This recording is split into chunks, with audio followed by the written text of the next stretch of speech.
Is your tactical gear feeling lonelier than a cornstalk in the wintertime? Introducing the Midwest Armor Double Magazine Pouch, because 2 is better than 1, just like cheese curds and ranch dressing.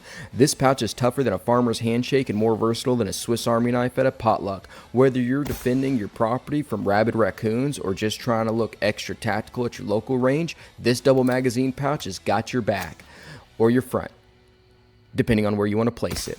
Now let's get into the video.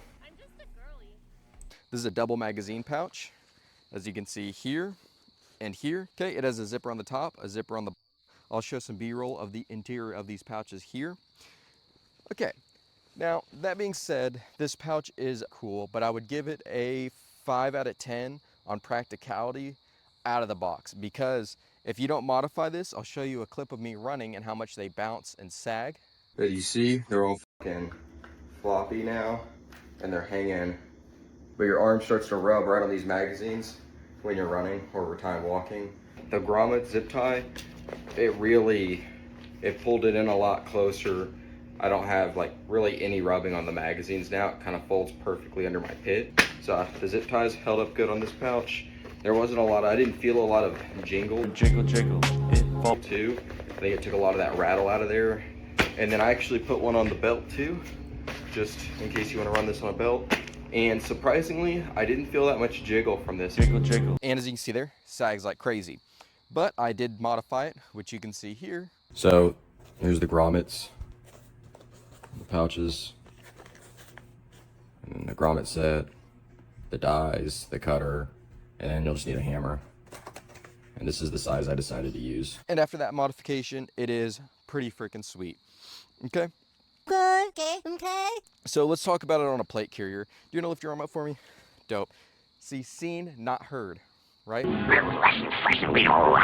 No sag, no nothing. It's up tight to the body, so your arm's rubbing against it less. Now, if we want to turn to the belt side right here, okay, bring your arm up. It's pretty nice on a belt, but it takes up a lot of real estate on the belt to where that Velcro does not marry up, and you can start to see a little bit of sag on there.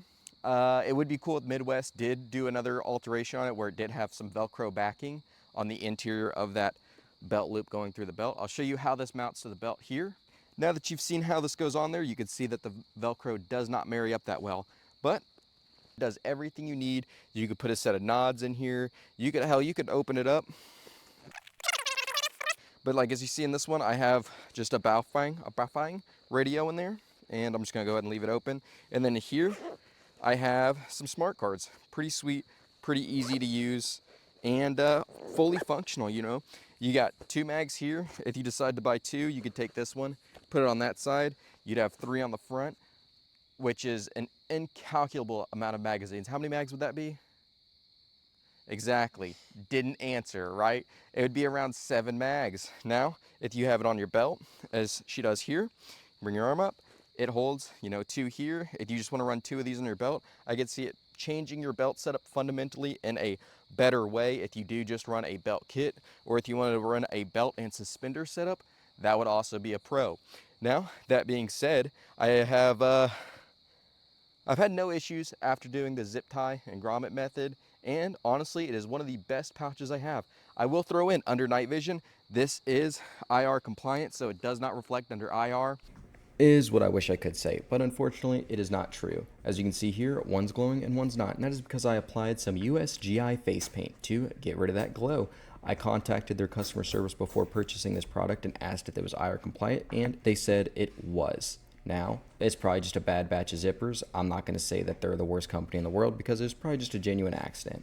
That being said, give me a like, comment, subscribe, help me grow the channel.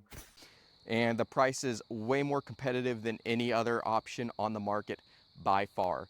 You'd be saving $50 to $80 buying these pouches over their competitors. And that's about all I have to say about this pouch, so get off my range.